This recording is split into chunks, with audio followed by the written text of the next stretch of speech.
Ahora aquí vamos a dar lectura primero, porque a este texto llegaremos más adelante, en el Evangelio según Juan. Es uno de estos textos entre los más citados de la Biblia, en donde el 31, ¿no? El tema aquí es muy amplio. Lo que nos interesa es una parte de lo que este texto dice. Decía Jesús a los judíos que le habían creído: si vosotros permaneciereis en mi palabra, seréis verdaderamente mis discípulos.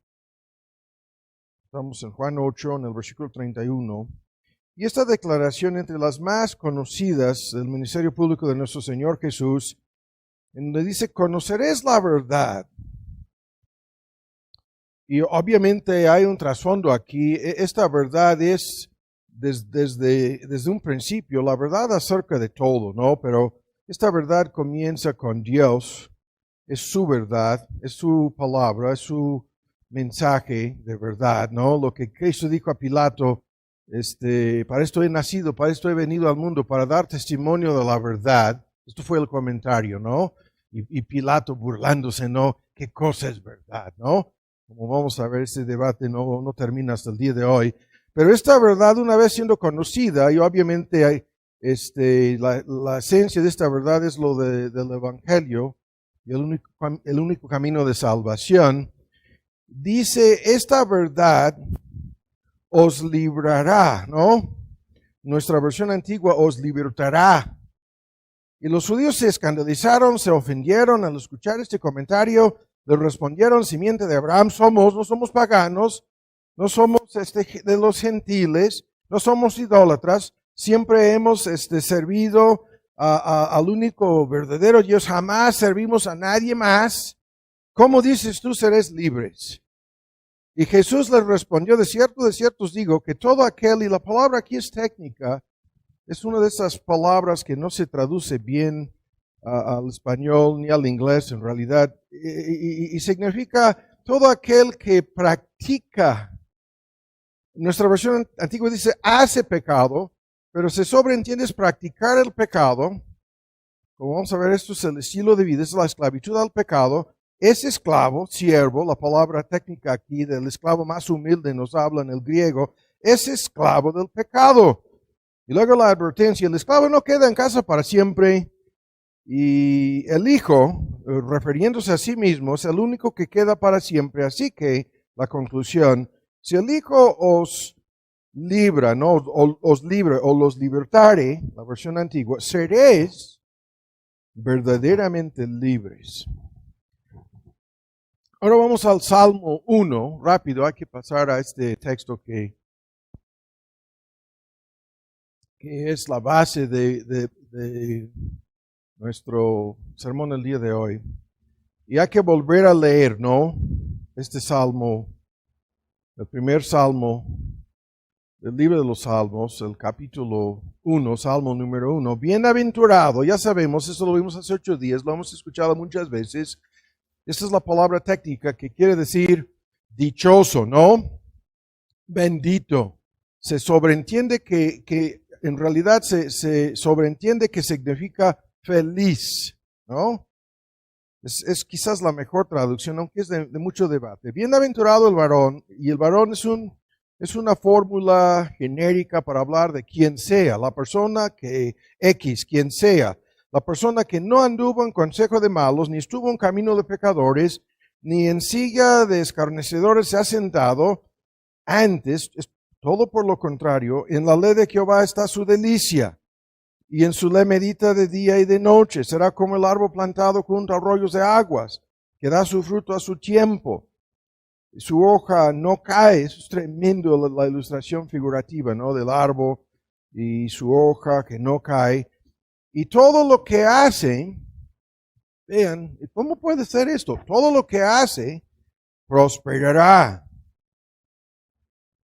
Y luego la contraparte: mas no así los malos. No es así con ellos, sino que, como se traduce, tamo, paja, que arrebata el viento, son como algo arrebatado, el polvo arrebatado por el viento. Y luego dice, por lo tanto, no se levantarán los malos en el juicio, en el día final de juicio, ni los pecadores en la congregación de los justos.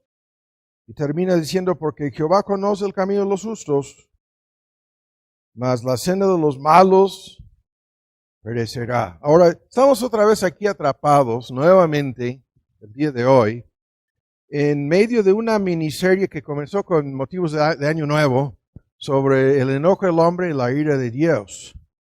Y como ya sabemos, la Biblia habla continuamente de este tema del enojo, constantemente, ¿no? Y el gran debate, ¿quién es el más enojado en la Biblia? Ya algunos dicen es el diablo, otros dicen que es Dios. Y ese debate nunca va a terminar. Y luego, lo que a nosotros nos interesa, la larga lista de ejemplos de personas enojadas en la Biblia que vimos en parte, ¿no? En forma muy resumida, comenzando con Caín, tan enojado como para matar a su hermano, el primer, ¿no? Asesino y asesinato, que comienza al principio en base a un gran coraje, furioso, enojado, mata a su hermano. Y luego, este tema que nos tiene detenidos, ¿no? En contraste con el enojo humano, la ira de Dios, que al cual volveremos antes de terminar esta miniserie, ¿no? Que ya hemos visto que es necesaria, ¿no? Y en todos los sentidos es algo importantísimo el tema de la ira de Dios, el juicio divino. No va a reinar la impunidad para siempre. Eso no va a pasar. Y todo pecado, al fin y al cabo, será juzgado. Definitivamente, ¿no? Ya lo sabemos. Pero esta ira de Dios, que es en un sentido buenísimo, y que siempre se manifiesta tan solo en contra del pecado, en donde nunca es algo excesivo, nunca es algo arbitrario, sino es conforme al pleno conocimiento que Dios tiene de todos sus hechos. Esta ira de Dios que es una ira celosa en cuanto a su nombre, su fama, su propia gloria incluso, que llevará a cabo, ¿no? El juicio indicado por su santa ley, su santa palabra. Esta ira de Dios, lo vuelvo a decir, que nunca es algo excesivo. A esto vamos a tener que volver, ¿no? En contraste con el enojo del hombre. Y los ejemplos que vimos de esto en el ministerio público de nuestro Señor Jesús, una lista tremenda, 3 o 4 puntos nada más lo que vimos de nuestro Señor Jesús. Tan enojado como para con violencia tumbar las mesas, con violencia. Hizo un látigo, ¿no? Y comenzó a azotar a estas personas que habían convertido su casa en un mercado, ¿no? Así blasfemando a Dios en su cara. Ahora, estamos atrapados aquí porque la parte crucial de nuestro tema es, vivimos en un mundo así, lleno de enojo, coraje, por parte de los seres humanos, y hay 4 blancos de este enojo humano.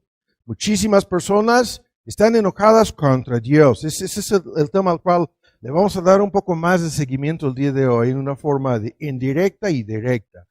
La gente furiosa contra Dios, y luego la gente, ¿se acuerdan de esto?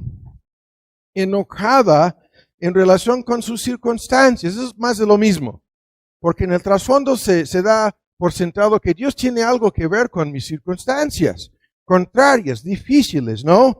Y la lista de ejemplos que ya hemos visto, decepciones, fracasos, sufrimiento, dolor, incluso la muerte, la gente furiosa por estas circunstancias en contra de Dios, enojada. Y al mismo tiempo, la gente enojada con su prójimo. Esa es la causa de todos sus problemas interpersonales, sociales, socioeconómicos, políticos en todo el mundo. Es la gente enojada con su prójimo, de alguna manera, ¿no? Y la victimización incluso, que esto trae. Y luego, la gente enojada con sí misma, ¿no? Enojada, ya no es el enojo motivado por envidia y celos y supuestas ofensas en contra del prójimo, no, es algo interno, en donde la persona misma está atrapada, ¿no? En parte por todo lo anterior, porque sabe, una parte de lo que vamos a ver el día de hoy, que sus problemas son en gran medida por su propia culpa, por su propio pecado, por su propia rebeldía, ¿no? Entonces, en ese sentido, ya no es víctima de otros, sino de sí mismo. Está enojada con sí misma, ¿no? Esta persona, ¿cuántas personas? Muchísimas personas. Y vamos a meternos en parte en el mundo de estas personas, ¿no? Y lo que piensan. Increíblemente, ¿no? Ahora, este es nuestro tema que comenzamos a ver hace 8 días este punto. Muchísima gente está enojada con su prójimo porque creen que su infelicidad, no son felices y su infelicidad es culpa de alguien. Ese es el tema que nos tiene detenidos, ¿no? La gente enojada porque tú echaste a perder mi felicidad.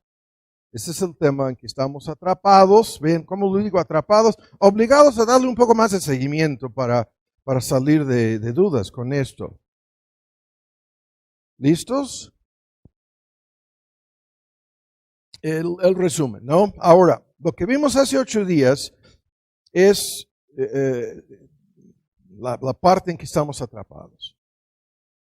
Todo el mundo quisiera ser feliz, ¿no?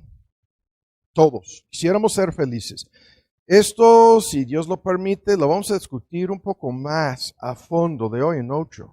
¿Qué es esto? Es algo preprogramado por Dios en el corazón humano. Quisiéramos ser bienaventurados, dichosos, benditos, felices. Lo que estas palabras que vimos incluso en el Sermón del Monte, en la lista de las bienaventuranzas significan. Todos quisiéramos ser felices. Ese es el objeto directo o indirecto que cada ser humano incansablemente anda buscando. Todos quisiéramos ser felices. Y lo que sabemos es que desde que el pecado entró a nuestro mundo, se echó a perder esa felicidad. La raza humana, desde la caída de Adán y Eva, no ha sido ni puede ser feliz. Todos los inconversos andan por todos lados buscando continuamente, anhelando esta felicidad y nunca la pueden encontrar. Están buscando la felicidad en donde no se encuentra. La están buscando sin Dios. La están buscando sin el Creador. Están buscando esta felicidad de 1000 maneras y no entienden su error, no comprenden por qué son tan infelices. Ahora, hay que decir esto en una forma anticipando lo que veremos al final de esta miniserie, lo que veremos en parte nuevamente el día de hoy. Los inconversos no son felices y nunca serán felices. Cuando tú miras a una persona incrédula, no creyente, bíblicamente la palabra es inconversa, no convertida a Cristo, das por sentado que es una persona infeliz. Das por sentado que anda buscando esa felicidad. Das por sentado que nunca la va a encontrar. Jamás. Y que morirá eternamente. Así.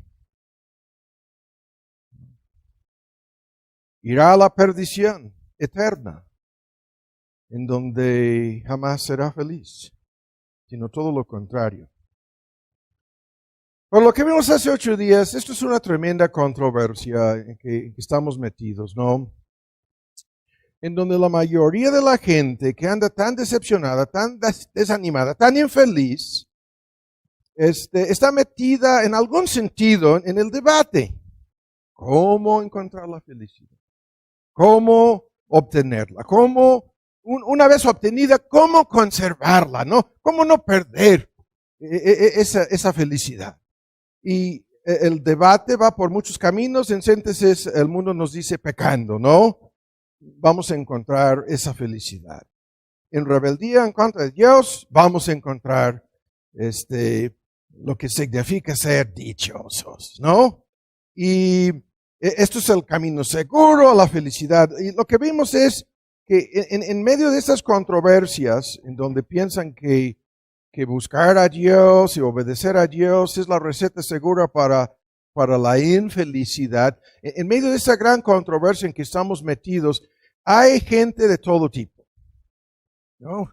Y la gente que piensa en su fórmula, ¿no? Que es el poder, que es el dinero, que son las riquezas, que es el éxito, que son los placeres de la carne, que son los conocimientos y la sabiduría humana, la lista que descartamos hace 8 días, en donde andan tantas personas, ¿no? Una vida libre de responsabilidades, una vida llena de placeres, una vida llena de diversiones. Es la receta segura para la felicidad. Y el circo interminable de bailes, fiestas, borracheras, juegos, hasta los deportes, el sexo ilícito y todos los vicios metidos de por medio en el asunto. Y la Biblia diciendo de principio a fin, ese es el camino de los malos, ese es el camino, ¿no? Del diablo mismo, ese es el camino del pecado y terminará más que mal ese camino, ¿no? Y el corazón humano, vacío, inquieto, perverso, tan doloroso, tan inquieto, tan sensible, buscando por todos lados esta felicidad y sin encontrarla. Y luego nos metimos en esto, ¿no? De paso lo vimos. Estas personas que dicen, no, por las desgracias, por las tragedias, por lo que me ha sucedido, por las pérdidas, nunca puedo ser feliz, ¿no? Estas personas que han limitado hasta la posibilidad de ser felices. Y otras personas tan necias en su inmadurez, nunca habiendo cosechado los amargos frutos del camino que el Salmo 1 condena, nunca habiendo cosechado esos amargos frutos, creyendo que esto sí es el camino. La mayoría de los jóvenes, los inmaduros, los que no han experimentado lo anterior, el sufrimiento, el dolor y la tragedia que esto trae a quien sea, estos están así tan engañados. Y luego la gente cínica, escéptica, esta gente tan necia que creen que no, yo no soy feliz, ni nadie más, que la felicidad ni siquiera existe. Es increíble la cantidad de personas así, que viven así una vida tan vacía, tan amargada, tan enojada, tan decepcionada. Y es por culpa de alguien, pero no es mi culpa, etcétera, ¿no?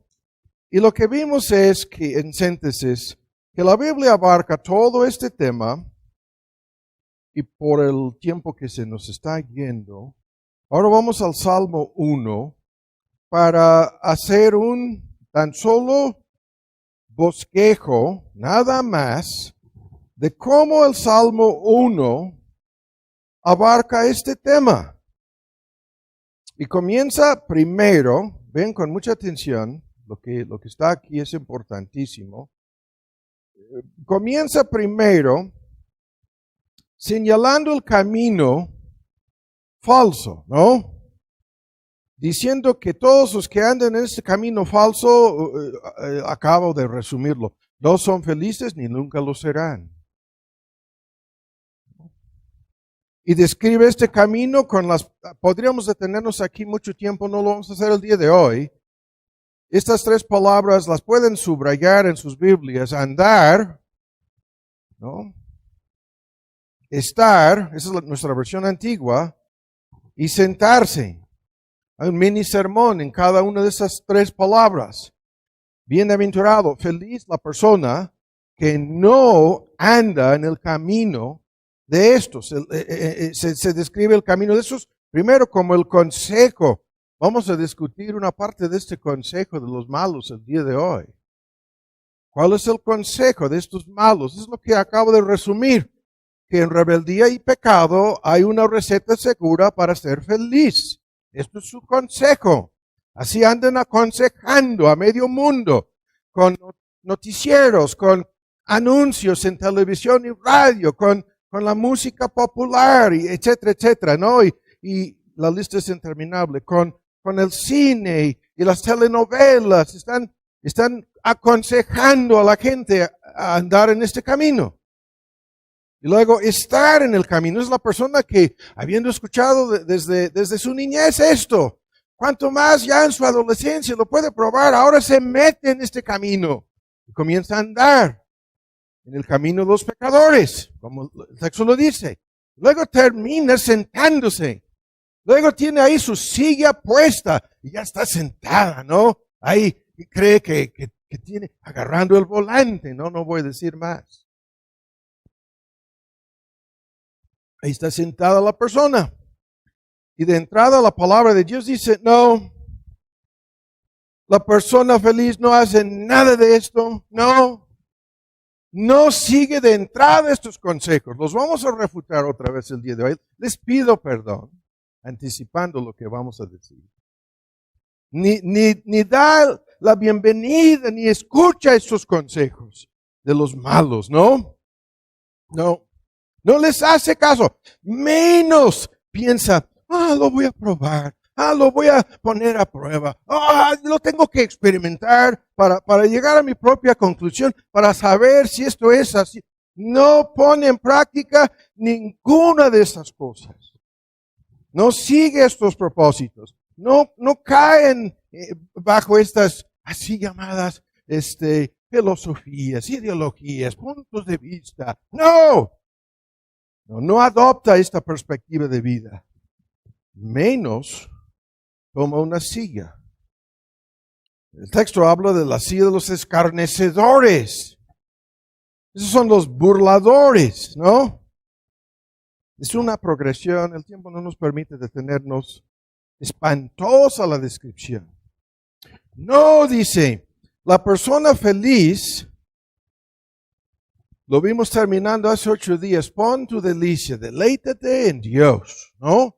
Pon su delicia, esta persona pone su corazón, así lo voy a decir, sus afectos, es un tema que tendremos que analizar más a fondo en parte del próximo domingo, en la ley de Dios, en la palabra de Dios, en la verdad de Dios, en la voluntad de Dios, en el camino de Dios, ¿no?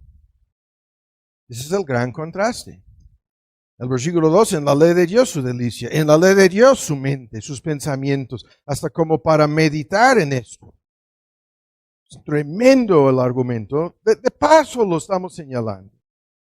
Y todos nosotros nos deleitamos en algo o alguien, así todos los días. Nuestros pensamientos se ocupan, nuestros afectos, los deseos y anhelos más profundos del corazón humano, que se describe aquí como nuestra delicia, está en algo.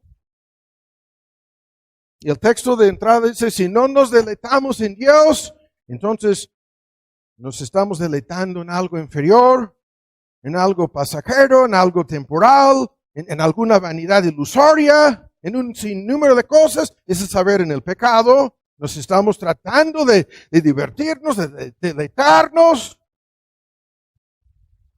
con sueños mundanos, con ambiciones carnales, con anhelos engañosos. Hay nuestra delicia, ¿no?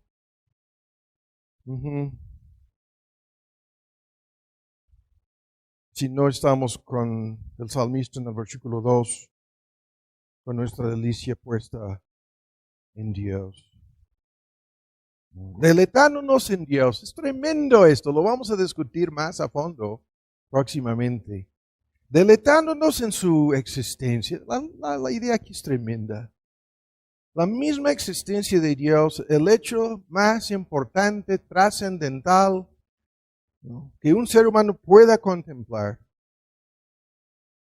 Deleitándonos en su existencia, en su naturaleza, en su carácter, en sus atributos. El tema resulta que Dios es la persona más maravillosa, Dios es la persona más atractiva, Dios es la persona más bella, Dios es la persona en donde todo lo que vemos, el universo es como si fuera un museo. Es una tremenda ilustración.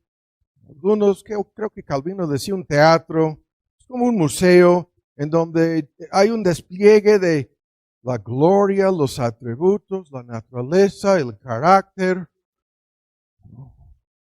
de nuestro Dios. Esto tú lo puedes ver con cualquier estrella, con cualquier fotografía de cualquier parte del cosmos, del sistema solar. Lo puedes ver en cualquier aspecto de la naturaleza, cualquier aspecto de las criaturas que la componen, a nivel biológico, molecular, el diseño inteligente. Vimos un mini video, 5 minutos sobre las ballenas, se me está escapando el nombre, son las más grandes ballenas que están navegando a lo largo y lo ancho del globo, de un lado al otro van, y la descripción de cómo es imposible que todo esto se haya evolucionado. Por favor, van de una hasta otra, hasta cada parte de su organismo, preguntando, ¿no? ¿Cómo se evolucionó esto y aquello y lo otro? Al pie de la letra, cada parte, cada detalle. Y luego resulta que hay un código genético, preprogramado. De ahí salen tantas ilustraciones de lo que estoy diciendo. De la grandeza, la gloria de este Dios estoy hablando. La persona más fascinante, más interesante que pudiéramos contemplar. La mente humana no puede ocuparse de algo más importante. Fuimos hechos para pensar acerca de este Dios y conocer a través del Evangelio y Cristo. Conocer. No tan solo acerca, sino conocerle. La gloria del Evangelio, el perdón del pecado. Y luego amar y servir. Y luego caminar con este Dios aquí en la tierra y vivir eternamente en su presencia, cumpliendo el propósito por el cual fuimos creados. Pero lo vuelvo a decir, deleitarnos, deleítate en Jehová, pon tu delicia en Jehová. Lo vimos terminando hace 8 días y Él te concederá todas las peticiones, todos los deseos, todos los anhelos de tu corazón. Él te concederá todos estos deseos de tu corazón. La promesa es increíble. La receta segura de felicidad está encapsulada en el texto, el Salmo 37, versículo 4. Pero escuchan, si no nos deleitamos en este Dios, si no encontramos nuestra felicidad en Él, lo vamos a ver, por eso estamos atrapados. La tarea de cada creyente de ser lo más feliz que se pueda, lo más feliz posible en esta relación con Dios. El mundo inconverso anda tratando de ser feliz sin Dios y han fracasado por completo. Su fracaso es la tragedia que vivimos todos los días, en cada noticiero, en cada vecindad, en cada familia. Están tratando de hacerse felices sin Dios y nunca lo van a lograr. Y si nosotros no nos deleitamos en ese Dios, entonces la felicidad jamás nos será posible. Jamás. Ese es el argumento del Salmo 1. Nunca seremos, ni será posible. Mientras que el mundo anda tratando de hacerse feliz en el pecado, el creyente ya es feliz conociendo, amando y entregándose a este Dios. Y luego todo lo demás. Esa es la persona que será prosperada. Y esta prosperidad comienza con lo que acabo de decir.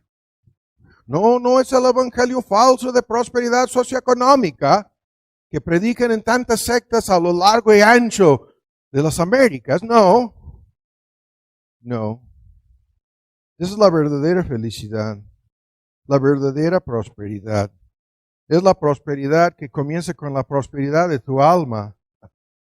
¿No? Según Juan, en otro texto. Esa es la felicidad de la persona que jamás perecerá. Que no irá a la perdición. que vivirá para siempre. Eso es lo que vimos leyéndolo. Como un árbol. Misteriosamente este árbol tiene hojas que nunca se caen. No, dice, nunca. ¿Que da fruto? Sí. Y que todo lo que hace. ¿Qué es esto? Todo lo que hace prosperará.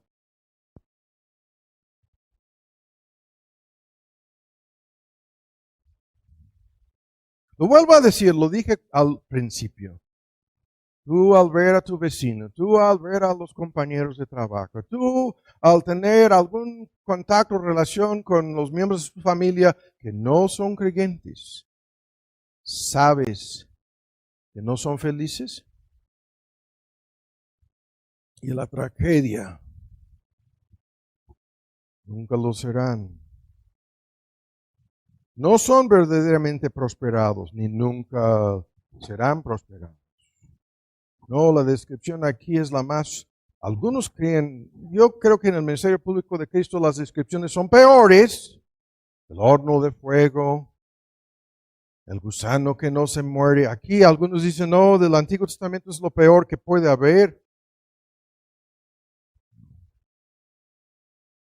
Estas personas son como paja. Algunas versiones modernas se atrevan a traducir la palabra como basura. ¿Cómo? Son como tamo, como paja, como un pedazo de basura arrebatado por el viento.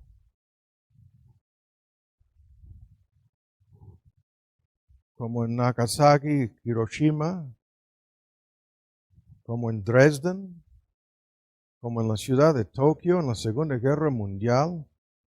Esos cuates pasaron por Dresden, los bombardeos, Bomber Command,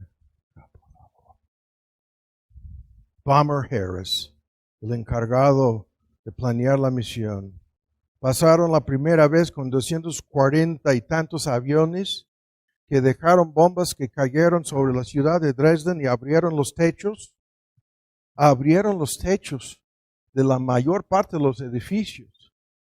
En menos de 1 hora, 2 horas después máximo, pasó una segunda ola, si no me equivoco, de más de 500, más del doble número de aviones británicos en la noche.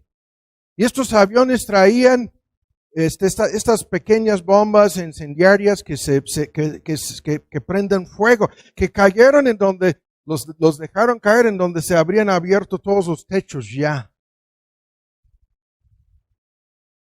Y luego, al amanecer, venían los gringos con como 900 aviones. Casi 1000 de estos B-17 para arrastrar. ¿No? Y salieron con reportes iniciales de 250,000 muertos en esa noche. En la ciudad más famosa, más bella por su arquitectura, por sus joyas, museos, increíble. Todo convertido en paja. Como el texto lo advierte. ¿Felices? Creo que no. Ahora, se acabó la introducción. Perdónenme. Ahora vamos al tema, ¿no? En el tiempo que nos resta, no vamos a discutir esto más salvo en una sola forma.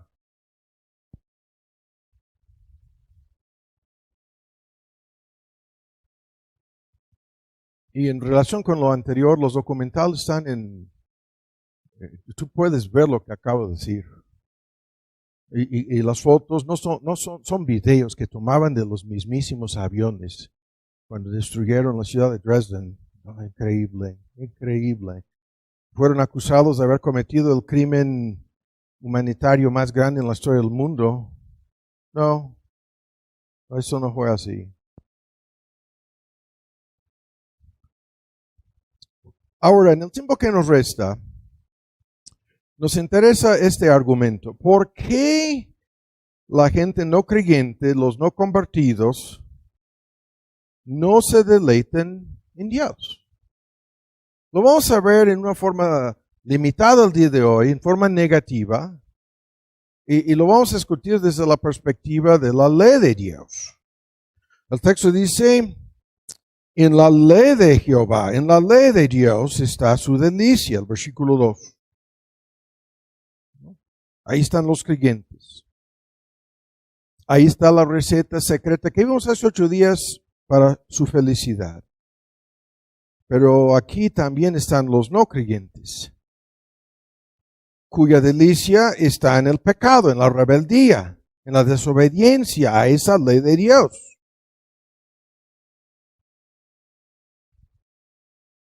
Ahora, lo vamos a discutir. Para algunos de ustedes esto no es algo nuevo, la mayoría supongo, no importa. Aquí estamos atrapados. Ahora, vamos a contestar. ¿Por qué no son felices? El texto dice, porque miran la ley de Dios, ¿no?,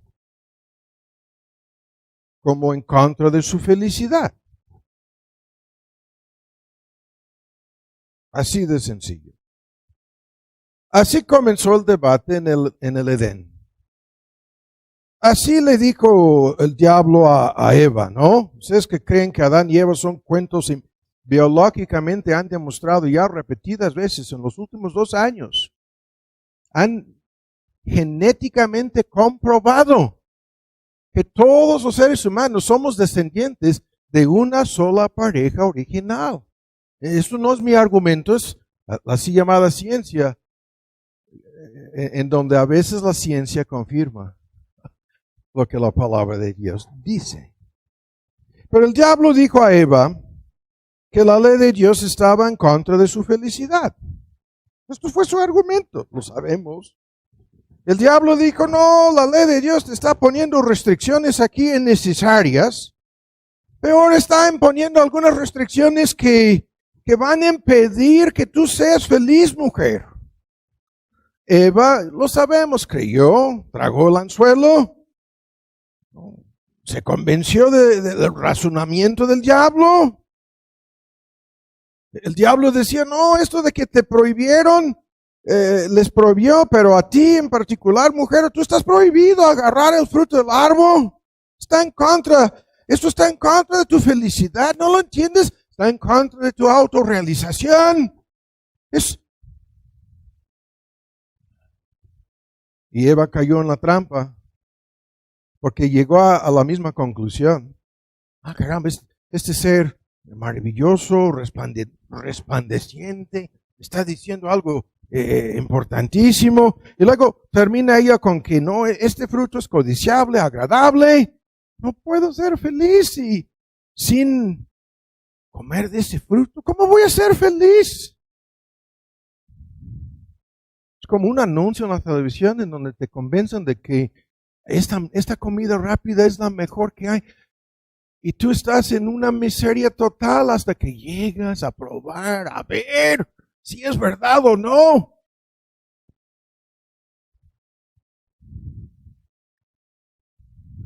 ¿Qué tipo de vendedor? No, este fruto me va a proporcionar una verdadera felicidad. Todo el asunto lo conocemos, ¿no? Esta mentira es la mismísima que el mismo diablo sigue comunicando a todos los seres humanos hasta el día de hoy. Su campaña de propaganda es interminable. El camino del pecado es el camino de felicidad. El camino de los mandamientos de Dios es el camino de miseria. Así de sencillo. ¿Qué tan complicado pudiera ser esto? Siempre pintando el camino del pecado. Eso es el camino más atractivo. Ese es el camino más bello. Ese es el camino de pura felicidad. Y por otra parte, la ley de Dios, los mandamientos de Dios, nos vamos a meter en esto. No se preocupen, vamos a definir esto. Pero esto es la receta segura de miseria. Es el camino de pura injusticia. Es el camino el más feo, el más absurdo. Se me hace que esos 10 mandamientos son lo más absurdo de lo más absurdo. Así, su propaganda. Ahora, ¿cómo logra esto? Siempre pintando lo que acabo de hacer. El asunto así. Pecado es lo más placentero, el pecado es lo más atractivo. Y la ley de Dios lo más dañino, anormal, ¿no? Restrictivo, pesado, dificilísimo. Así. Yo lo hago rápido, hay que decir esto. En sentido religioso anda tratando de convencer a todos de que estas iglesias que predican las normas de Dios, estos grupos religiosos que hablan de la ley moral, los 10 mandamientos, tan solo te quieren crear un complejo de culpabilidad. Es manipulación psicológica, peor incluso. Quieren que tú te sientas culpable. Quieren que tengas miedo de que este Dios tan cruel como para condenarte, te quieren manipular con la culpabilidad y hablándote de que serás condenado. Un complejo de temor, de manipulación, para que te sientas culpable. Y medio mundo, no, esa es la religión que no me gusta. Esa religión porque me siento mal. Este farsante en Houston, Texas, con la iglesia más grande en la Unión Americana. Desde niño, decía, mi papá era pastor y él predicaba en contra del pecado y no me gustó, me sentía mal y culpable. Entonces, cuando él asumió el pastorado de esta iglesia, es la más grande en la Unión Americana, juró que jamás hablaría del pecado, para que los demás no se sintieran mal, que jamás hablaría de la perdición, que jamás hablaría del infierno o el juicio de Dios. Y así. Entre paréntesis. Pero ¿cuántas personas han sido convencidas? Convencidas de que la ley de Dios es algo negativo. No, resulta que Dios prohíbe todo lo que yo quiero hacer. Hay personas que así andan en la iglesia, aquí ustedes prohíban la cerveza. Entran y es una pregunta. Para ustedes que les parece como, créanme, es increíble cuántas veces sucede esto. Andan de grupo en grupo. ¿Qué es lo que prohíben aquí? Todo lo que quiero hacer. No, entonces, eso es algo anormal, negativo. Están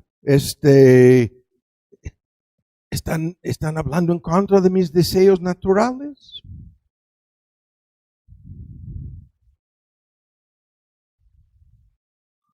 Porque yo quiero hacer todo lo que me están prohibiendo. Yo creo que me va a proporcionar placer, poder, en un momento dado, satisfacción. Y si me dicen que no, ¿cuánta miseria voy a tener que aguantar? Así. Entendemos esto. Ahora vamos a refutarlo, ¿no? Vamos a contestar a estas personas que dicen, no, la ley de Dios está en contra de mi felicidad, ¿no? Ese es el tema que estamos atrapados aquí. Vamos por partes. Primero, les tenemos que decir a estas personas que han creído la mentira del diablo, que su concepto de la felicidad es un concepto erróneo, ¿no? Desde un principio. Están equivocados. Acerca de la palabra misma, como vamos a ir viendo poco a poquito aquí, porque estas personas definen la felicidad en términos de algo momentáneo, algo pasajero, algo basado invariablemente en algunas experiencias placenteras, en relación con sus sueños, anhelos, el cumplimiento de sus propios deseos, su ego y nada más, ¿no? Eso es, ¿qué es lo que te hace feliz? Hay que preguntar a estas personas.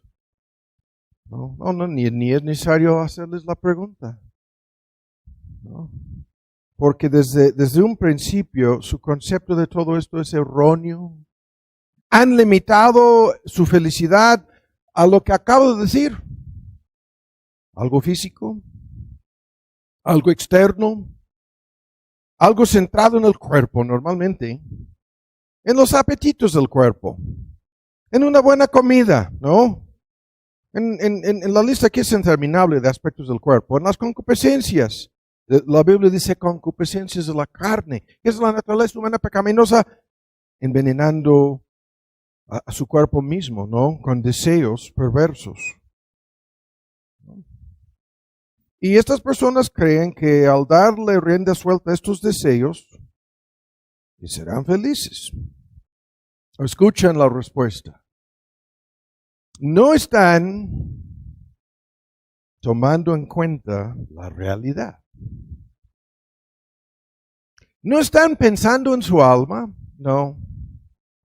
Aunque mucho de esto ni lo entiendan, surge de su corazón o alma. No están tomando en cuenta su conciencia. O sea, los deseos del ser humano van más allá de algo físico. Son los deseos de la mente, los deseos emocionales, ¿no? Es un paquete, no lo vamos a discutir a fondo el día de hoy, pero lo que estamos diciendo es lo siguiente. Invariablemente estas personas están centradas en algo centrado en su cuerpo. Eso es lo que les va a hacer feliz. Son los deseos de mi cuerpo. Y hay una tremenda lista de estos deseos. Eso no es nuestro tema el día de hoy, salvo para decir esto. Si esta fuera la receta para ser feliz, entonces todas las personas que dan rienda suelta a esto serían felices. Pero no lo son. Porque esto es abarcar el tema como si el hombre fuera un animal. Como si estuviéramos en el planeta de los simios, por favor, perdónenme. Como si fuéramos, veo aquí los monos, la mona vestida de seda, mona se queda, aquí los veo el día de hoy. ¿Cómo es que estos monos? Bien, lo estoy hablando del sentido masculino aquí, no quiero ofender a ninguna persona. A estos monos que traen pantalones, monos con pantalones puestos aquí el día de hoy, y camisas y máscaras.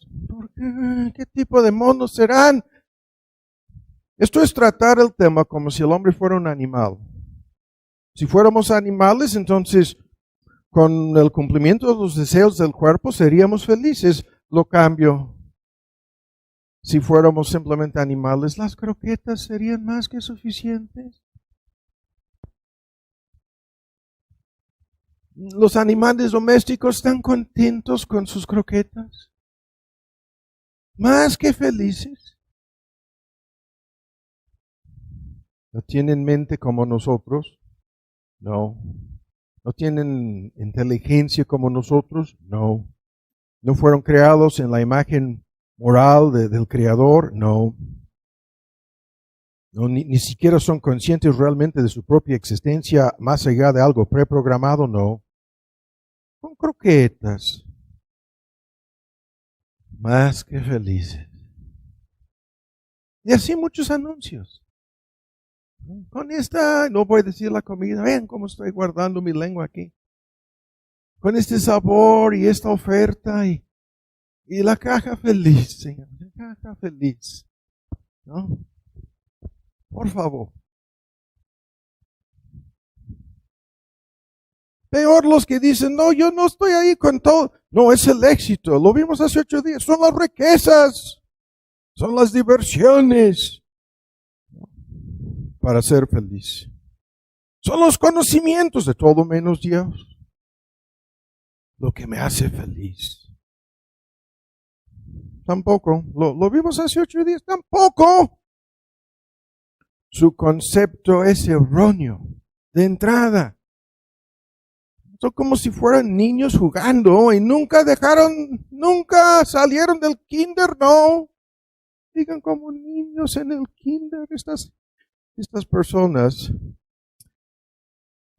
Porque no están pensando más a fondo. No están pensando en lo que vendrá después. No están pensando en el futuro. No están pensando ni siquiera en el día de mañana. Estas gentes. ¿Cuáles serán las consecuencias inevitables de tratarle a la persona con un concepto tan erróneo como para hacernos felices como si fuéramos bestias brutas de la tierra? Como si fuéramos un accidente cósmico de una explosión. Salió todo lo que hay aquí en la tierra. ¿Sí? No están pensando. Menos en las consecuencias de tratar este asunto así. Las consecuencias de tratar el asunto así son lo que sigo diciendo. Son la miseria. Son el sufrimiento. Estas son las consecuencias. Son las lágrimas. Son el dolor. Son esta palabra en el ministerio público de Cristo. El llanto. La ruina. La infelicidad. Nosotros vemos esto en la forma más sencilla. La persona que dice, yo no tengo que obedecer ninguna de estas leyes, yo puedo robar. Las autoridades, lo vimos hace 8 días, le van a agarrar. Le van a castigar.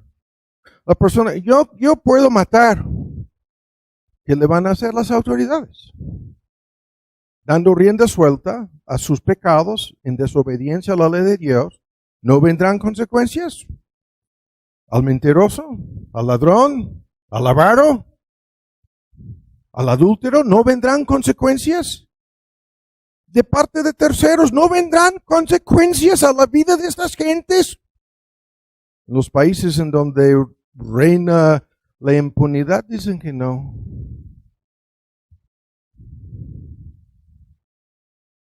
Pero ¿no vendrán consecuencias a su alma? ¿No vendrán consecuencias a su espíritu?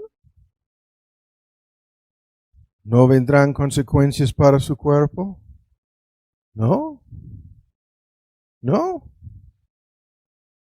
Al dar rienda suelta a todo lo que Dios prohíbe, ¿no vendrán consecuencias a las relaciones interpersonales con los demás?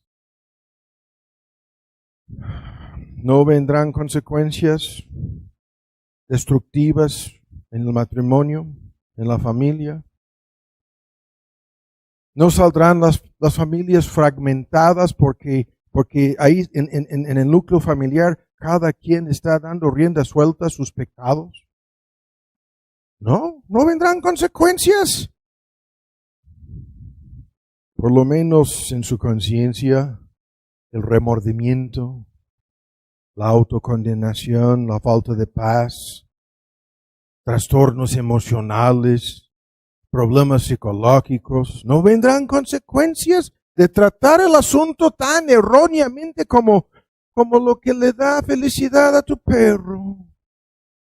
Te dará felicidad a ti.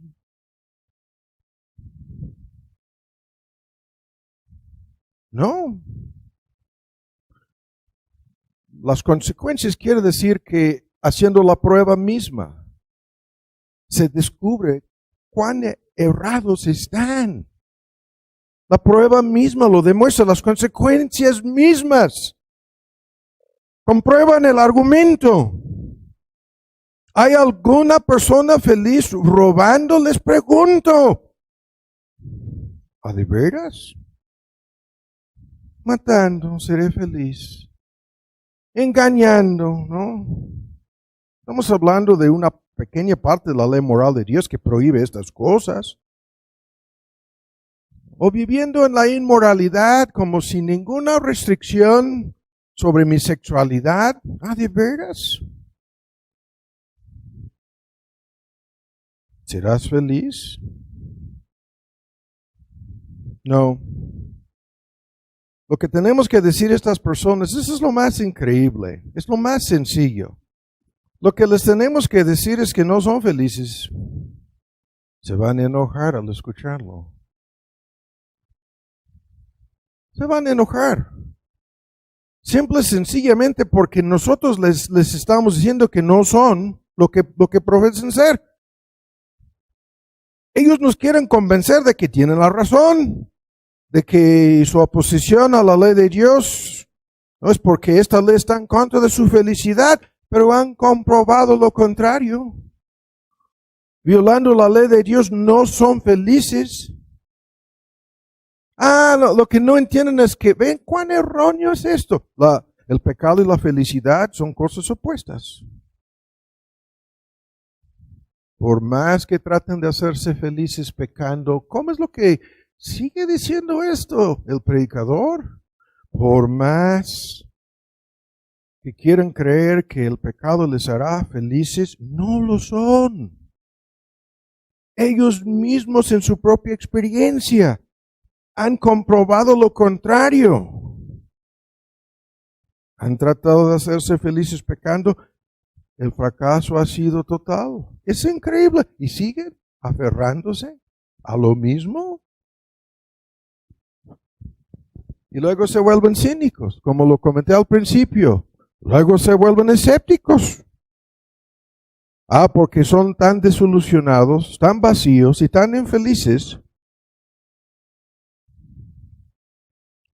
que ya no saben qué decir. Pero lo voy a volver a decir. Ven cómo lo estoy diciendo. No hay un solo pecador rebelde que está realmente feliz en su pecado. Ni uno. Ninguno. Por lo que Dios dice aquí. Simplemente han comprobado lo que Dios dice. Ahora rápido, entre paréntesis, hay que decir esto de paso por el momento. Los creyentes, ¿conocemos esta felicidad? Sí. Porque sabemos que en la medida en que somos capacitados por Dios, su amor y su gracia a obedecer, al obedecer a Dios, descubrimos la felicidad. De hecho, los creyentes entendemos, porque Dios ha obrado en nosotros el milagro del arrepentimiento, un cambio de opinión acerca de todo esto. Los creyentes sabemos que no podemos ser felices sin obedecer. De hecho, nosotros como creyentes no somos felices si no obedecemos. Increíble. Y lo vuelvo a decir, al obedecer, felices. Es un tema gigantesco aquí, lo estoy resumiendo, ¿no? Lo que los creyentes sabemos que nosotros nosotros tenemos algo que va más allá de la felicidad. Se llama el gozo. Sí. Ese gozo es inefable, inexpresable. Y glorioso, lleno de gloria, dice Pedro.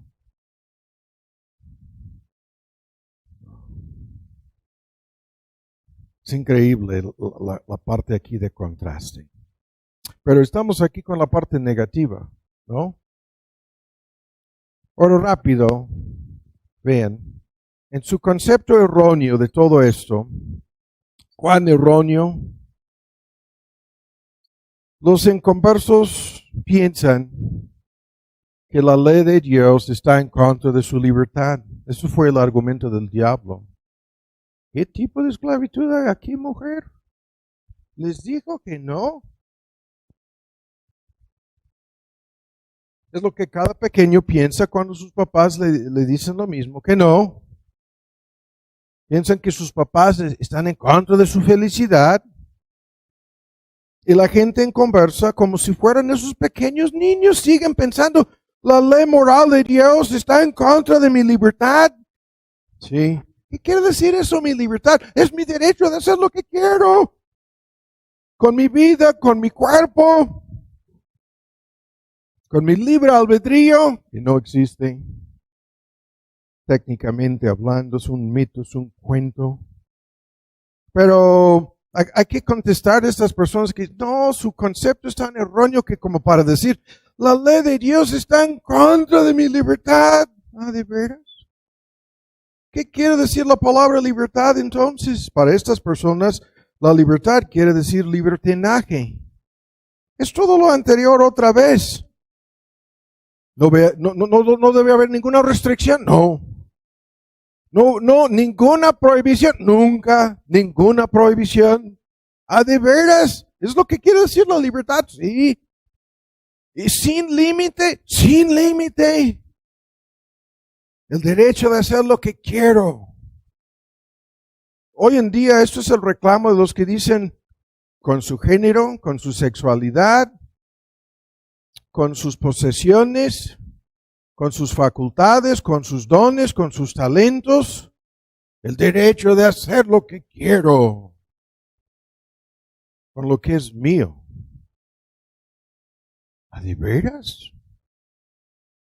¿De eso se trata la libertad? Sí, eso es la libertad. Ah, no lo sabíamos. Entonces, ¿tú quieres libertad para hacer lo que sea? ¡Para hacer lo que sea!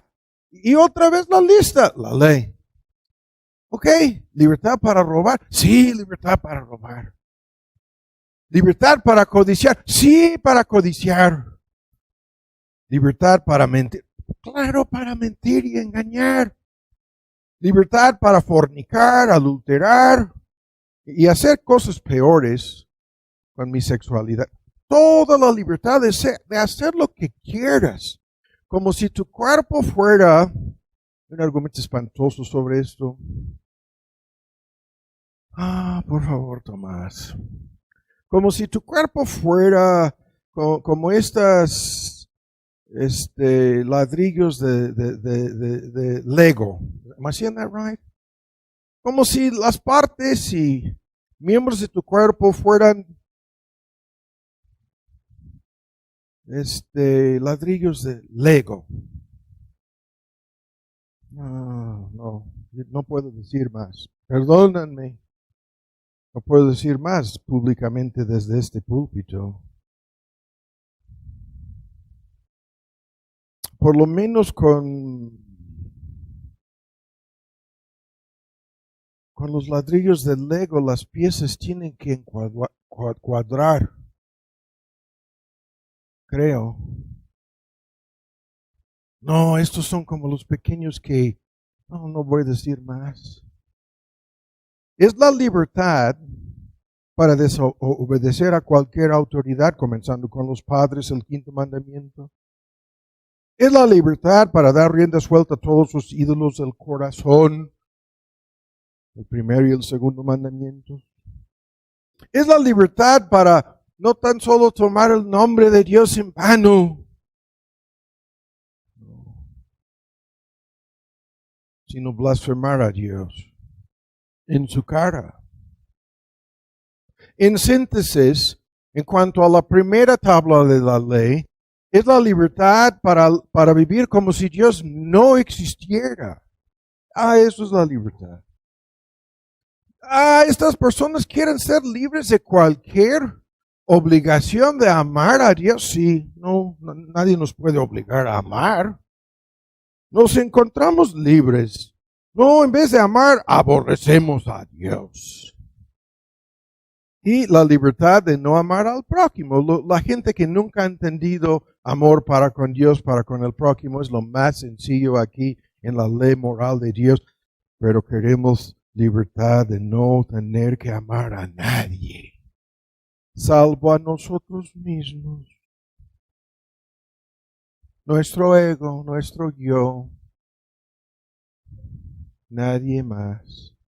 Nadie más es digno de nuestro amor. Nadie más lo merece. No, merecedores, no. ¿Cómo? No merecen amor alguno de parte nuestra. Los demás, ¿cómo? Ni tu mamá, no. Ni tu papá, no. Ni siquiera ni los seres queridos, no. Yo soy libre de la obligación de amar.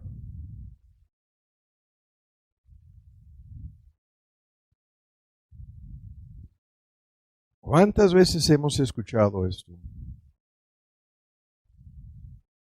Su concepto es erróneo. Pretenden vivir libres de la ley de Dios.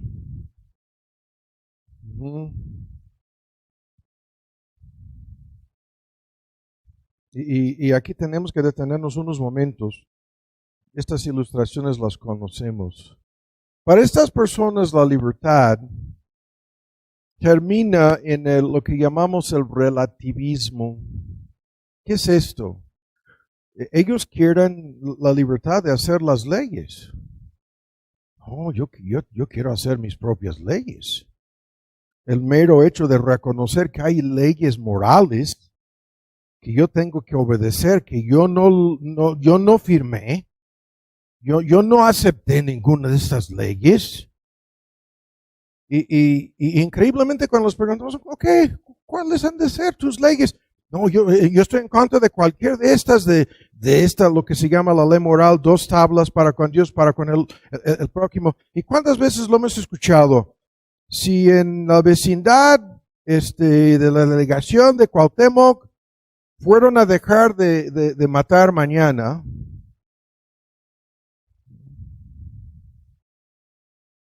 nada de violencia, nada de agresión, nada de aborrecimiento, mañana se acaba esto. Ningún enojo injusto, pecaminoso, que es la causa del homicidio en muchos casos, ni siquiera el odio. Ya no van a matar el nombre, la reputación, nada de nadie mañana. ¿Eso sería bueno o malo? Ayúdenme. Haz tu lista. Ningún robo, el 8º mandamiento. Ningún acto de deshonestidad, de corrupción, ningún engaño. Ninguna persona irresponsable, negligente, floja. El punto, si fuéramos a poner en práctica cualquier de estas leyes, ¿qué es lo que nos traería? ¿Cuál sería el resultado? ¿La felicidad o la infelicidad? Ya sabemos. Todo el mundo quiere ir a los países en donde por lo menos pretendan honrar en algún sentido un código moral ético, ¿no? En donde hay supuestamente un Estado de Derecho, en donde todos quieren o quisieran obedecer a algunas normas, y de los lugares en donde no quieren nada de esto están huyendo. Hay un éxodo masivo a nivel mundial. Aquí en nuestro querido México todos quisieran irse a Mérida. No. El calor, escúchame, yo voy cada mes a Mérida, por favor. No tienen es un horno, es otro asunto. Pero pero sus índices de robo, de delincuencia, son los más bajos del país. Por eso todo el mundo quiere ir a vivir a donde sea, en donde el clima te va a matar. No, ladrón, el clima te va a matar. Es Zika, es chikungunya, es dengue. Thank you. Dengue. No, yo prefiero arriesgarme con dengue y chikungunya y todo lo demás, ¿no? Porque hay algunas leyes que aparentemente muchos quieren obedecer. Entonces, aquí el punto no es necesario elaborarlo, es tan fácil de entender que el resultado de obedecer esas leyes sería algún nivel de felicidad. Claro que sí. Ya no me van a robar, no. Ningún candado, no. Ni llaves. Se perdieron las llaves, ya no las usamos. No tienes que cerrar con chapa y no, nada. El coche, no hay ningún problema aquí. Dejamos las llaves puestas ahí. Están las llaves dentro del carro. Nadie nos va a robar aquí. ¿De veras? No. Nunca, no, nunca. ¡Qué felicidad! Es lo que piensa la gente. Increíblemente. Así, haz tu lista, ¿no? Ahora, el relativismo dice que, no, que todo esto es relativo. ¿No? Ahora vuelvan al Evangelio según Juan. Todo esto es relativo, es lo que dicen. Relativo quiere decir que sujeto a mi criterio, a tu criterio, al criterio de cada quien, ¿no?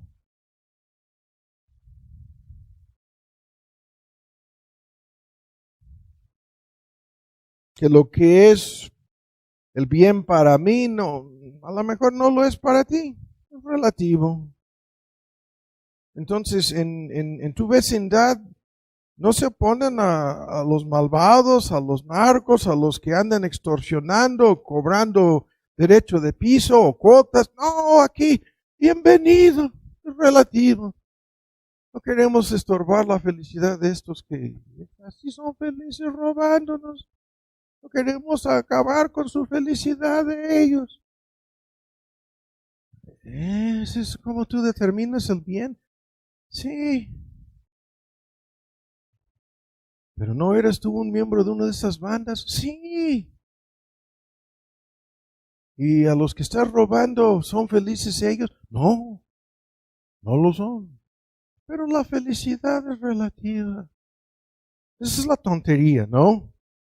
Las personas que quieren decir en el relativismo que no existan normas objetivas ni un criterio para juzgar. Quieren borrar la ley moral. No existen verdades morales absolutas. No. Ni una distinción entre la verdad y la mentira. Menos. No hay ningún estándar. Nada. Ninguna norma ética. No. No. Entonces, bajo ese criterio, ni existe el mal. Los que andan en el camino del pecado, ¿no? El camino de los malos. No, bajo este criterio ni siquiera puedes acusar a alguien de que sea malo. No, porque no hay ningún criterio. Ese es el mundo antiguo, pagano, idólatra, diabólica, que el cristianismo combatió exitosamente y puso fin a ese mundo para crear las civilizaciones, ¿no? Cristianizadas a lo largo de 2000 años de historia. Pero hoy en día estas personas nos están diciendo que no, que todo es relativo y están atacando todos los valores, créanme, con una doble moral o moralidad. Tú no puedes robar, pero esto sí. Y tú no puedes abusar del poder, pero aquello sí. La lista es interminable de ejemplos. En el mundo socioeconómico político están por todos lados. Y estoy tentado a decir más. No es necesario. Ahora en Juan, para aterrizar aquí el día de hoy, aquí estamos para terminar. Juan 8. Ahora, en una forma directa, Cristo contesta a estas personas y les dice algo importantísimo, que en su concepto erróneo de la felicidad y la libertad, les dice que no son libres. Acabamos de verlo al principio del sermón. Estos judíos que se enojaron, que se escandalizaron, al escuchar 8:32, conoceréis la verdad os hará libres. ¿Cómo es esto? Nos hará libres. ¿Acaso no somos libres? Y luego Cristo va al grano del asunto y les dice, si ustedes practican el pecado, entonces son sus esclavos. Eso es el argumento. 35, ¿no? 36, la última frase en 34, todo aquel que practica el pecado es esclavo del pecado. Ahora, ¿qué es esto? Vamos por partes aquí, hay un gran argumento sobre esto. El punto es muy fuerte. Hay tan solo dos poderes en el mundo. Ahora vamos a Romanos 6, ¿no? Buscan en Romanos 6, este argumento también lo conocemos. El poder de Dios y el poder del diablo. No hay nada impersonal aquí. El poder del pecado y el poder de la justicia. Y el argumento de la boca de Pablo ahora es el mismo. ¿Ya lo tienen? Dice en el versículo 16, ¿no sabéis que a quién os prestáis, la versión antigua, a quién nos entregamos para servirle? Que somos esclavos de aquel a quien obedecemos. Y lo que yo acabo de decir, o es el pecado o la justicia, o es el diablo o Dios. Que el hombre es esclavo de uno de estos dos poderes. En el 17, es por el evangelio que somos librados de la esclavitud al pecado. Este argumento se repite aquí como 4 veces en la última parte de Romanos 6. En el versículo 20, cuando fuimos esclavos del pecado, fuimos libres en cuanto a la justicia. ¿Qué fruto teníamos en aquellas cosas de las cuales ahora nos avergonzamos? El fin de ellas es muerte, no es felicidad, es muerte. Pero en 22, habiendo sido librados del pecado y hechos siervos a Dios, tenemos por nuestro fruto una transformación de nuestras vidas, culminándose en la felicidad de la vida eterna. Así termina el argumento. El texto lo conocemos. ¿Cuál es el punto? Hay tan solo dos posibilidades aquí. O el hombre es esclavo del pecado o de Dios. ¿No? Esclavo del diablo o de Dios. Estos poderes son totalitarios y absolutos y cada ser humano demuestra por lo que hace con su vida, no por lo que dice, sino por lo que hacemos, de quién somos esclavos. El argumento es tremendo, es el mismo argumento de Cristo. Los que practican el pecado son esclavos del pecado, no son libres, son súbditos, son esclavos del pecado. Y el texto aquí termina en Romanos 6 diciendo que al final de sus vidas van a recibir el pago. La palabra es técnica, es el salario que el pecado paga a todas sus víctimas, la muerte eterna.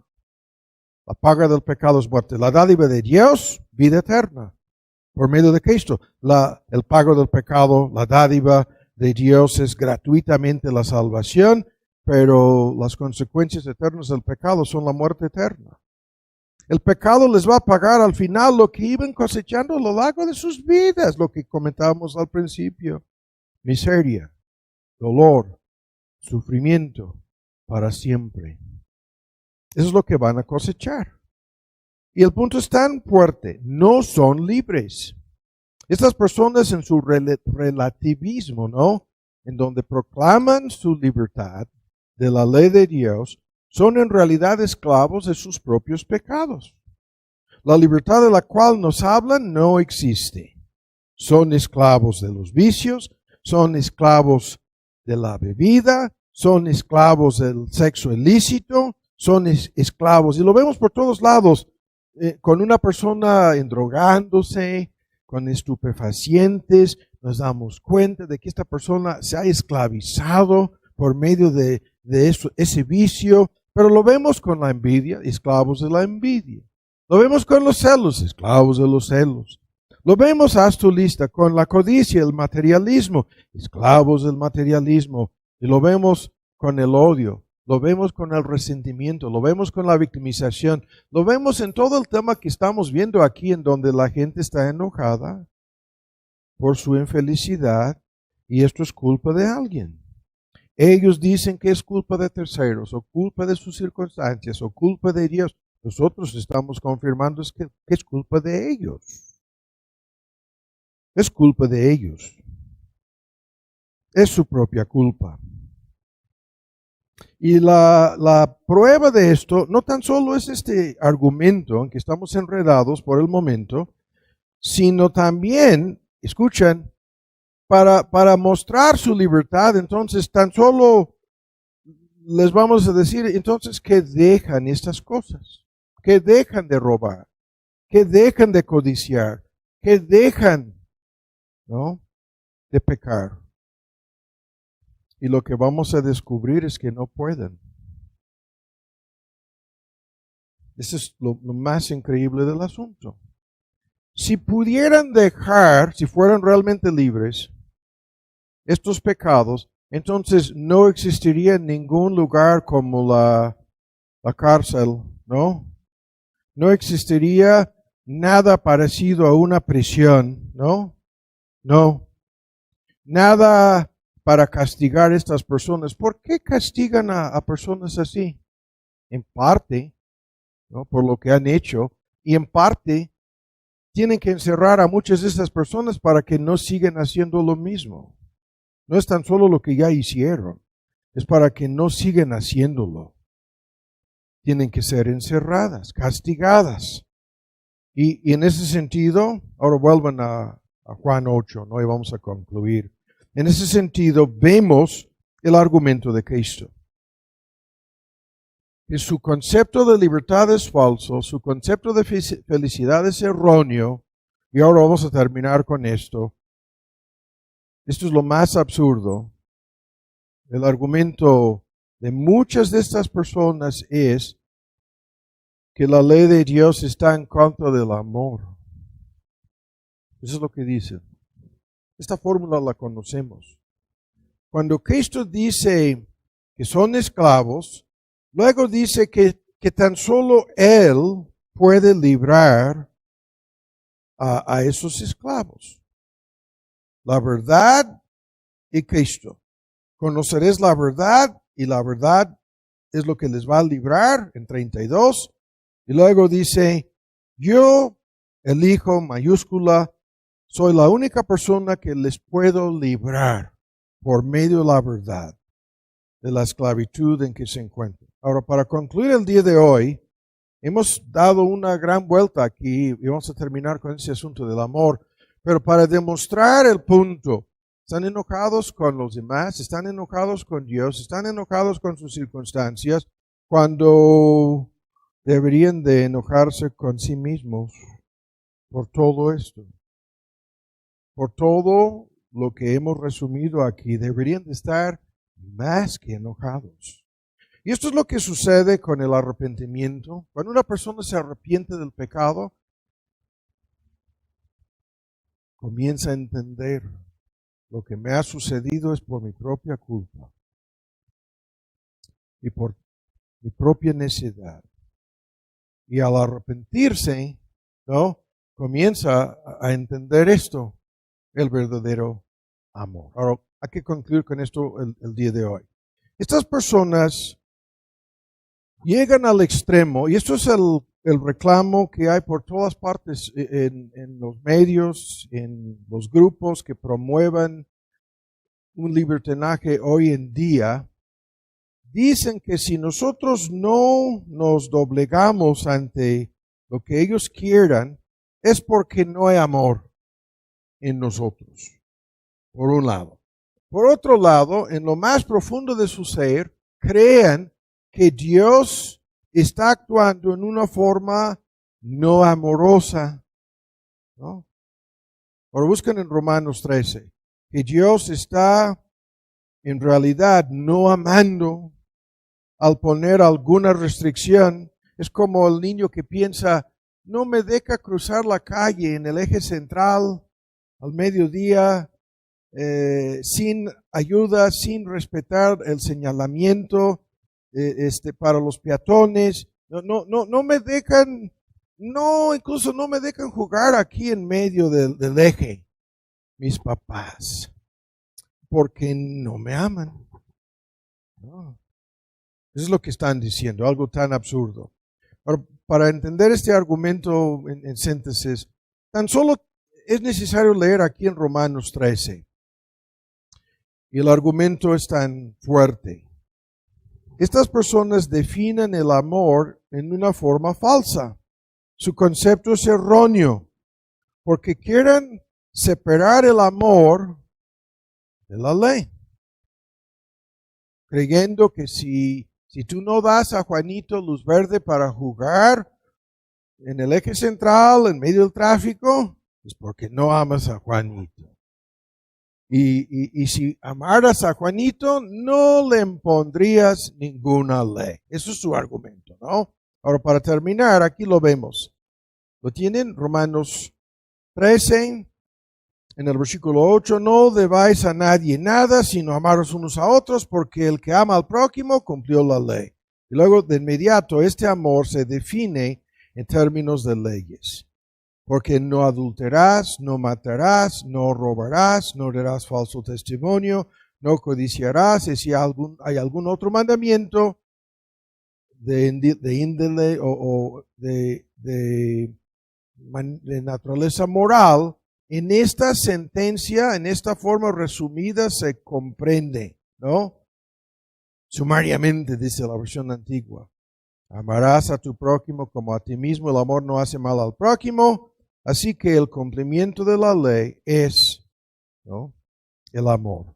El amor es el cumplimiento de la ley. Ahora, para terminar el día de hoy, aquí estamos para, en forma de síntesis, resumir el que es para mí el más importante argumento en este tema. Estas personas piensan que las leyes están en contra del amor. Acabamos de leer aquí que el amor se demuestra cumpliendo estas leyes. Es lo que Cristo dijo. Si me aman, guarden mis mandamientos, en Juan 14. El que tiene mis mandamientos y los guarda es aquel que me ama. En este sentido, si los padres aman a Juanito, no le van a dar licencia para jugar en medio del eje central. Pero las personas aquí no entienden lo que estamos diciendo. No lo entiendan. Creen que amar es dar rienda suelta a lo que sea, ¿no? Y en este sentido, estas personas quieren que el amor de Dios les dé licencia para ser autónomos. Quieren que la ley de Dios les otorgue licencia para hacer lo que sea. Quieren que Dios, en su amor, ¿no?, les otorgue permiso para hacer cosas que les van a hacer mucho daño, ¿no? Y como no entienden esto, no entienden nada. Y es por lo tanto que sus acusaciones van a ser siempre intolerancia, fanatismo, puritanismo, legalismo, ¿no? Pon tu lista, en contra de Dios, en contra de su palabra y en contra de los que hablan de este asunto. Nos van a atacar y nos van a decir que estamos actuando en contra del amor.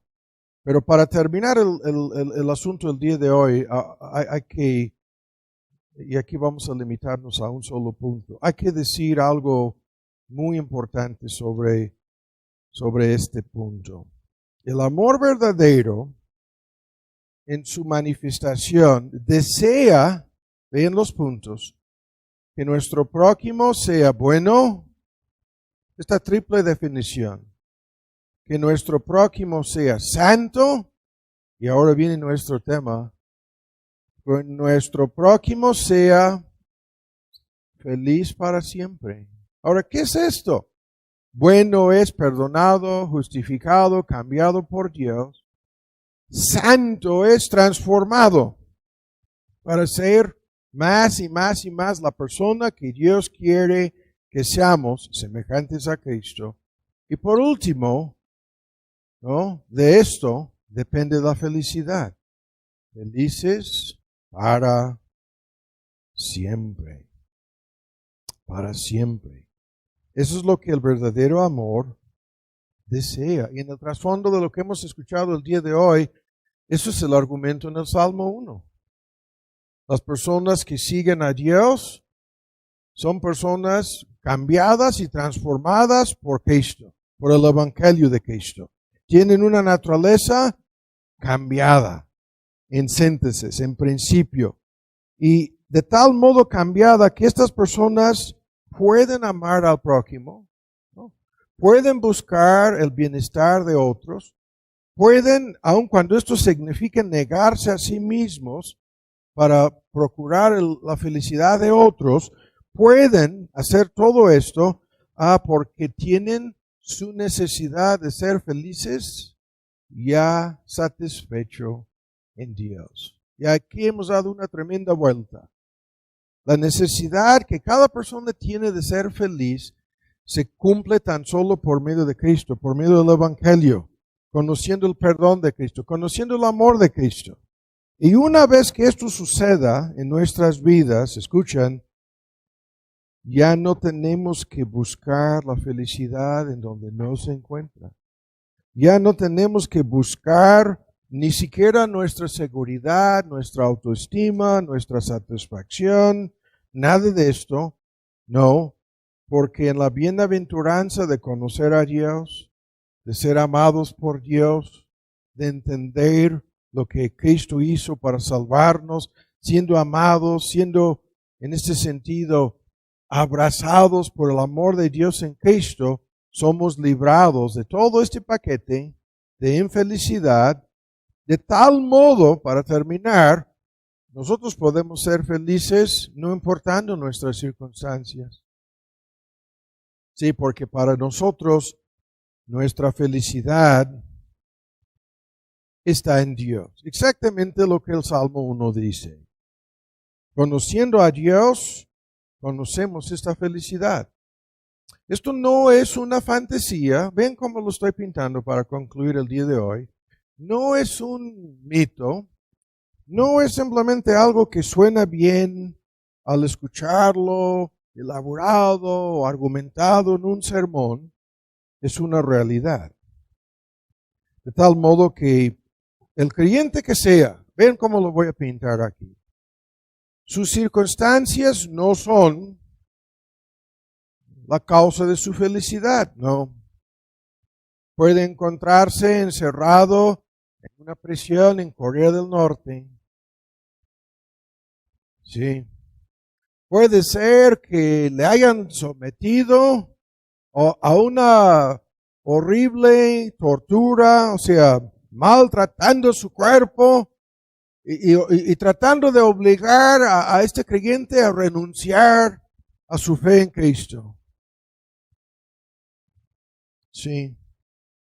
La ilustración, ya saben, la que voy a sacar aquí del libro de los Hechos, después de que fueron horriblemente maltratados, golpeados, encerrados en una prisión a la medianoche, se sorprendieron los demás presos al escuchar de su felicidad.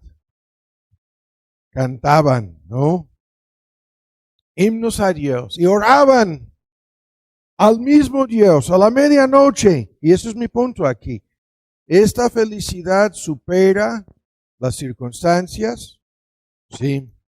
Supera la tragedia, sí.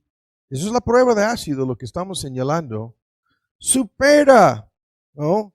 La condición socioeconómica. Lo sabemos porque la mayoría de los creyentes en todo el mundo son de clase media baja. Y algunos de los creyentes más felices en el mundo son estos que viven al día, que viven de un día a otro, que no tienen un sueldo fijo, que no saben, ¿no? Nada de lo que sería un contrato, un sueldo digno, no, menos algo garantizado para el futuro, no. Y son felices. Y aquí estamos combinando varios puntos para concluir el día de hoy. Si tu felicidad está en algo que no sea Dios, entonces está en peligro. Está en un enorme peligro. Pero si tu felicidad está en el amor de Dios en Cristo, entonces la lista apostólica es la más apropiada para concluir el día de hoy. Pablo dice, bueno, ¿qué te puede separar de esta fuente de felicidad? Y estoy leyendo ahora en Romanos 8, el amor de Dios en Cristo. ¿Tribulación? No. ¿Angustia? No. ¿Persecución? Lo que acabo de ilustrar con Pablo y Silas y con un prisionero en Corea del Norte? No. ¿Hambre? ¿Desnudez? ¿Tu situación socioeconómica? Menos. Pero ahora te dicen que te van a matar. Peligro, cuchillo, la espada para decapitar. No. Para matar, no. Decapitándolo, no. No. Nada ni nadie nos puede separar del amor de Dios en Cristo, que es el secreto de esta felicidad. Así. Así lo dice Pablo, así lo confirma la experiencia de cada creyente. Entonces, para concluir el día de hoy, lo vamos a hacer de esta manera. Vamos a cerrar nuestros ojos, vamos a ponernos de pie y vamos a preguntarnos a nosotros mismos si conocemos esta bienaventuranza. Si lo que hemos escuchado coincide con nuestra experiencia. Cada creyente invariablemente sabe, por su arrepentimiento, su naturaleza nueva, ¿no?, su entendimiento del Evangelio y su entrega a Cristo, todo lo que hemos escuchado. Ya no creemos en ningún concepto erróneo de felicidad. No. Y hemos sido librados de la esclavitud al pecado, sí. De tal modo que al obedecer a Dios, sentimos, ¿no?, esta felicidad. Si nunca te has sentido feliz al venir al culto, algo tan sencillo como al escuchar la palabra, algo tan sencillo como orar o poner en práctica cualquier aspecto de esta ley de Dios, si esto no te hace sentirte feliz, ¿no?, entonces es un motivo de autoexamen aquí. Algo está mal en tu vida, en tu corazón, pero todo el asunto está resumido aquí, en este amor de Dios, en donde el amor de Dios, según Romanos 5, es un gerundio, está siendo derramado. El tiempo del verbo es algo presente y continuo, que a lo largo de tu peregrinación por este mundo, el amor de Dios te da todo lo necesario como motivo para obedecer, El amor de Dios para contigo, para conmigo, hace que su ley sea ligero, algo fácil, dijo Cristo. Mi yugo es ligero porque obedecemos por todo lo anterior y ahora porque al obedecer hay amor, hay felicidad en nuestra realidad cotidiana, ¿no? A lo largo del día, en la medida en que somos capaces de experimentar este amor, ¿no? Hay felicidad. Y sin esto, nada.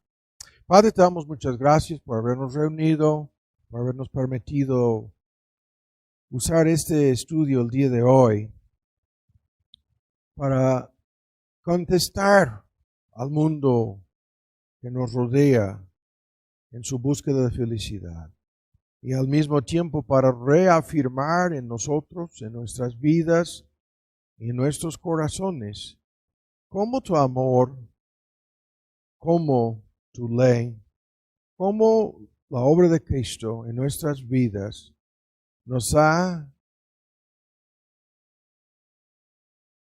concedido felicidad. Y por esta felicidad inexpresable en términos humanos, por ese gozo que tan solo tú nos puedes dar, te damos infinitas gracias.